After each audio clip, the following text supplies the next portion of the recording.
Hello dear students, అందరికీ నమస్కారం. 10th క్లాస్కి సంబంధించి ఎగ్జామ్ పాయింట్ ఆఫ్ వ్యూలో ఎలక్ట్రిసిటీ అనే టాపిక్ నుంచి 2 మార్క్స్ అనే క్వశ్చన్స్ గురించి ఈరోజు మనం డిస్కస్ చేద్దాం. ఓకేనా? 2 మార్క్స్ క్వశ్చన్స్ ఎలా వస్తాయి ఏంటనేది, వాటి ఆన్సర్స్ ఎలా రాయాలి ఏంటనేది మనం డిస్కస్ చేద్దాం. ఓకేనా? సో లేట్ చేయకుండా ఫస్ట్ క్వశ్చన్ చూద్దామా. క్వశ్చన్ చూడండి. Predict and write why the series arrangement is not used for domestic circuits. So domestic circuits అంటే ఇంట్లో వాడేటువంటి సర్క్యూట్స్ ఏవైతే ఉన్నాయో వాటికి కేవలం సిరీస్ అరేంజ్మెంట్ అనేది ఎందుకు యూజ్ చేయరు? ఉన్నవి 2 టైప్స్ ఆఫ్ సర్క్యూట్స్ కదా, సిరీస్ ఒకటి, ప్యారలల్ ఒకటి. సో డొమెస్టిక్ అంటే ఇంట్లో వాడేటువంటి అప్లయన్సెస్ కానీ ఏవైనా సరే వాటికి ప్యారలల్ కనెక్షన్ ఉపయోగిస్తారు, అలాగే సిరీస్ కనెక్షన్ అనేది ఎందుకు ఉపయోగించరు అని అడిగారు అనమాట. ఓకేనా? సో ఎందుకు ఉపయోగించరు? సిరీస్ కనెక్షన్లు ఎలా ఉంటుందంటే చూడండి, సిరీస్ కనెక్షన్లో మొత్తం ఇక్కడ సపోజ్ ఇదొక అప్లయన్స్, అలాగే ఇదొక అప్లయన్స్, ఇలా 3 అప్లయన్సెస్ ఉన్నాయి అనుకుందాం. సో ఈ 3 కూడా ఎలా ఉన్నాయి? సిరీస్ కనెక్షన్లో ఉన్నాయి అనుకుంటే ఇలా కరెంట్ అనేది దీనికి ఎంతైతే కరెంట్ పాస్ అవుతుందో, అంటే దీనికి సపోజ్ ఐ కరెంట్ పాస్ అవుతే ఈ అప్లయన్సెస్ కూడా అంతే కరెంట్ పాస్ అవుతుంది, అలాగే దీనికి కూడా అంతే కరెంట్ పాస్ అవుతుంది. ఒకవేళ ఈ అప్లయన్సెస్కి ఏదో వచ్చి ఒకవేళ సర్క్యూట్ అనేది బ్రేక్ అయ్యింది అనుకోండి, ఏదో ప్రాబ్లం వచ్చి సర్క్యూట్ అనేది బ్రేక్ అయ్యిందంటే సో ఈ అన్ని అప్లయన్సెస్ కూడా కరెంట్ అనేది బ్రేక్ అయిపోతుంది అనమాట. ఓకేనా? సో ఇలా సిరీస్ కనెక్షన్ ఎందుకు వాడరు అంటే ఒకవేళ ఒక అప్లయన్సెస్ కానీ సర్క్యూట్ అనేది బ్రేక్ అయ్యిందంటే మిగిలిన అప్లయన్సెస్ కూడా కరెంట్ అనేది అందదన్నమాట. సో ఈ రీజన్ వల్ల ఏంటంటే డొమెస్టిక్ సర్క్యూట్స్ ఏవైతే ఉన్నాయో వాటికి ఈ సిరీస్ అరేంజ్మెంట్ అనేది వాడరు. సో మరి దీని డెఫినేషన్ రూపంలో ఎలా రాస్తాం? In series connection.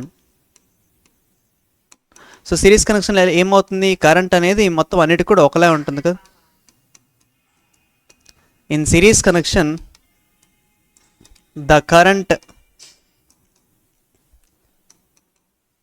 the current is same. The current is same for every appliance. ఒకవేళ అప్లయన్సెస్ కనెక్ట్ చేస్తే కనుక ఎవ్రీ అప్లయన్స్ కూడా ఏంటంటుంది? కరెంట్ అనేది సేమ్ అయి ఉంటుంది. If one circuit breaks,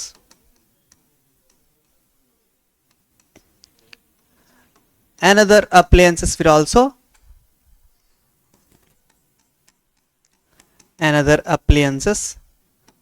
also breaks. So దీనివల్ల సిరీస్ కనెక్షన్ అనేది దీంట్లో వాడనమాట. ఓకేనా? ఒక అప్లయన్స్ యొక్క సర్క్యూట్ అనేది పాడైపోతే ఇతర దాంట్లో సిరీస్ కనెక్షన్లు ఏవైతే ఉన్నాయో అవన్నిటికి కూడా కరెంట్ అనేది బ్రేక్ అయిపోతుంది కనుక సో దీన్ని మనం వాడం. So that's why series connection అనేది డొమెస్టిక్ అప్లయన్సెస్ ఏవైతే ఉన్నాయో డొమెస్టిక్ సర్క్యూట్స్లో వాడర్ అనమాట. ఓకేనా? నెక్స్ట్ క్వశ్చన్ చూద్దాం.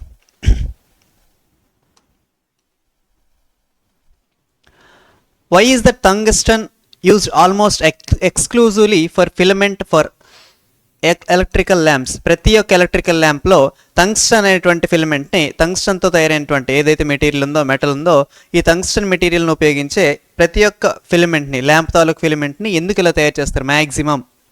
సో ఓకేనా? అంటే వేరే మెటీరియల్తో తయారు చేయొచ్చు కదా, టంగ్స్టన్ అనేటువంటి దాంతోనే ఫిలమెంట్ని ఎందుకు తయారు చేస్తారు అని అడిగారు అనమాట. సో ఎందుకు ఇలా? టంగ్స్టన్ ఏంటి అంటే ఈ టంగ్స్టన్ అనేటువంటి మెటల్కి మెల్టింగ్ పాయింట్ అనేది చాలా ఎక్కువగా ఉంటుందమ్మా. ఏంటుంది? మెల్టింగ్ పాయింట్ అనేది చాలా ఎక్కువగా ఉంటుంది. ఓకేనా? అరౌండ్ 3422 degrees Celsius వరకు ఉంటుందన్నమాట. ఓకేనా? టంగ్స్టన్ యొక్క మెల్టింగ్ పాయింట్ ఎంత అంటే 3422 degrees Celsius అరౌండ్ అప్రాక్సిమేట్గా అలా ఉంటుందన్నమాట. అయితే అలాగే దీనికి ఇంకొక ఏంటి అంటే ఎలక్ట్రికల్ రెసిస్టెన్స్ కూడా ఎక్కువ. ఓకేనా? ఏమి ఎక్కువ? రెసిస్టెన్స్ అనేటువంటి ప్రాపర్టీ కూడా దీనికి హైగా ఉంటుందన్నమాట. High electrical resistance.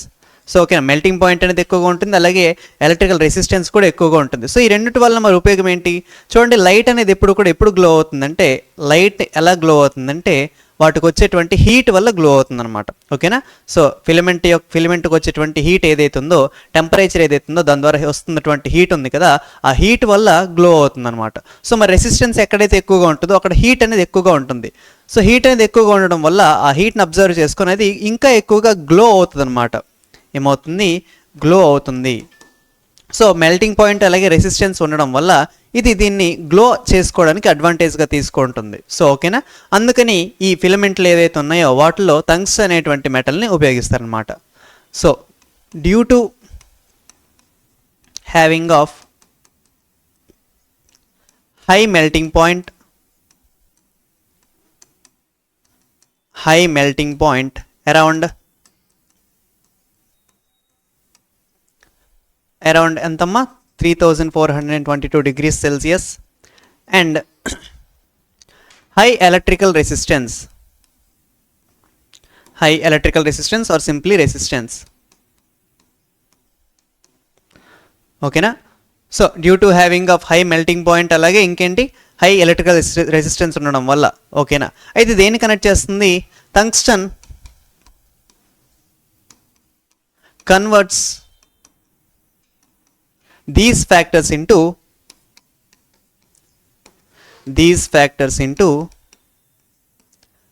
Light.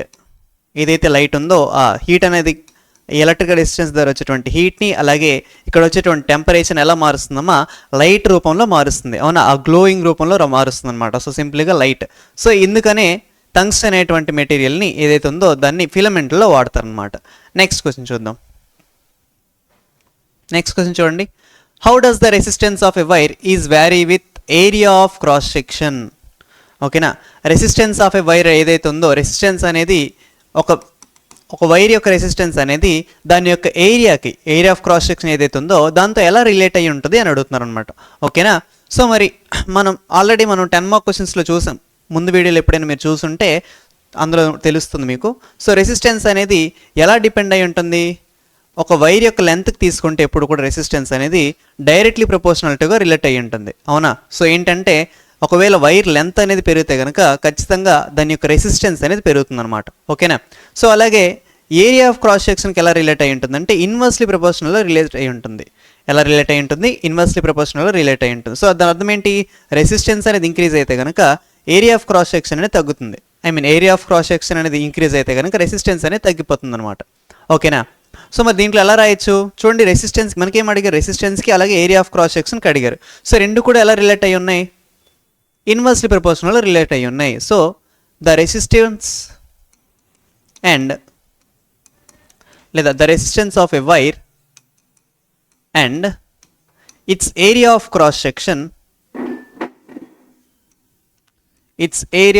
Section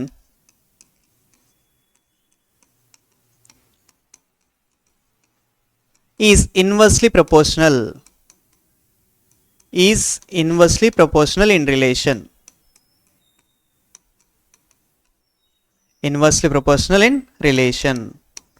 ఓకేనా. రెండు కూడా ఎలా రిలేట్ అయ్యి ఉన్నామా? ఇన్వర్స్లీ ప్రపోర్షనల్ రిలేట్ అయ్యి ఉన్నాయి. సో ఇది రెసిస్టెన్స్కి అలాగే దాని యొక్క ఏరియా ఆఫ్ క్రాస్ సెక్షన్కి రెండింటికి కదా అడిగారు. ఓకేనా. సో రెసిస్టెన్స్కి లెంత్కి అడిగితే డైరెక్ట్లీ ప్రపోర్షనల్, అలాగే రెసిస్టెన్స్కి ఏరియాకి అడిగితే ఇన్వర్స్లీ ప్రపోర్షనల్. సో ఏరియాకి అడిగారు కదా ఇన్వర్స్లీ ప్రపోర్షనల్ రిలేట్ అయ్యి ఉంటుంది అనమాట. ఓకేనా. దీని అర్థం తెలుసు కదా. ఒకవేళ మీకు దీని యొక్క డేటా కూడా కావాలనుకుంటే ప్రీవియస్ వీడియోలో మనం 10 మార్క్ క్వశ్చన్స్లో చేసాం, వెళ్ళి చూడవచ్చు అనమాట. నెక్స్ట్ క్వశ్చన్ చూద్దాం. What happens to the resistivity of a conductor if it's length is doubled? ఓకేనా. ఒకవేళ లెంత్ అనేది డబుల్ చేసినట్టయితే, ఓకేనా, ఒక వైర్ యొక్క లెంత్ అనేది డబుల్ చేసినట్టయితే దాని యొక్క రెసిస్టివిటీ ఏమవుతుంది? ఓకేనా, చూద్దాం. అయితే రెసిస్టివిటీని దేంతో డినోట్ చేస్తామమ్మా? రోతో డినోట్ చేస్తాం. దీన్ని రో అంటాం కదా, రోతో డినోట్ చేస్తాం. అలాగే నెక్స్ట్ ఇంకా దేనికి అడిగారు? రెసిస్టివిటీకి అలాగే లెంత్కి అడిగారు అనమాట. ఓకేనా. సో మీరు ఈ రెండిటికి ఉన్నటువంటి రిలేషన్ ఏదైతే ఉందో అది తెలిస్తే మనకు దీన్ని ఒకవేళ లెంత్ని డబుల్ చేస్తే రెసిస్టివిటీ ఏమవుతుందో మనకు తెలుస్తుంది అనమాట. అయితే ఈ రెండిటికి ఉన్న రిలేషన్ రెసిస్టెన్స్తో సంబంధం ఏమి ఉంటుంది? R = ρl/a. అవునా. ఇక్కడ R అంటే ఏంటమ్మా? రెసిస్టెన్స్. L అంటే ఏంటి? Length of the conductor. A అంటే ఏంటి? Area of the conductor. Resistivity అంటే ఏంటి? ఓకే, రెసిస్టెన్స్ పర్ యూనిట్, ఒక మీటర్కి అనమాట. రెసిస్టెన్స్ పర్ లెంత్, ఒక లెంత్కి ఎంత అయితే రెసిస్టివిటీ ఉందో అదనమాట. సో ఓకేనా. అయితే ఇక్కడ రెసిస్టివిటీ లెంత్ ఇలా ఉన్నాయి కదా. ఇక్కడ ఏమన్నారు? లెంత్ అనేది డబుల్ చేస్తే, సో డబుల్ చేయండి. R = ρ × 2l చేద్దాం. లెంత్ అనేది డబుల్ అంటే ఎంత? 2l కదా, 2l/a. సో సింప్లీ ఇలా రాసుకుంటే ఎలా అవుతుంది? R = 2ρl/a. అంతేనా? R = 2ρl/a. ఇలా కూడా రాసుకోవచ్చు కదా. సో సింప్లీ ఒకవేళ లెంత్ ఆఫ్ కండక్టర్ డబుల్ చేస్తే ఖచ్చితంగా ఏం డబుల్ అవుతుంది? రెసిస్టివిటీ కూడా డబుల్ అయిపోతుంది. అవునా. సో సింపుల్ అదే రాస్తారు. If the length of the wire is doubled, లేదా లెంత్ ఆఫ్ కండక్టర్ కదా ఇచ్చారు, length of the conductor is doubled. If the length of the conductor is doubled, so double అయితే ఏమవుతుంది? ద రెసిస్టెన్స్ రెసిస్టెన్స్ కాదు, the resistivity. అవునా? The resistivity is also gets doubled. ఒకవేళ length అనేది ఒక double అయితే కనుక ఖచ్చితంగా రెసిస్టివిటీ కూడా ఎలా ఏమవుతుందమ్మా? డబుల్ అయిపోతుంది. ఓకేనా? అదే రెసిస్టెన్స్ అడిగితే ఏమవుతుంది? ఇది వస్తే ఏమవుతుంది? ఒకవేళ 2 అనేది డివైడెడ్ బై అవుతుంది. రెసిస్టెన్స్ అడిగితే హాఫ్ అవుతుంది. రెసిస్టివిటీ కదా అడిగారు, డబుల్ అవుతుంది అనమాట. సో ఇంతటితో మనం కొన్ని క్వశ్చన్స్ అన్ని ఫిల్ చేసుకున్నాం. ఓకేనా? అందరికీ థ్యాంక్ యూ.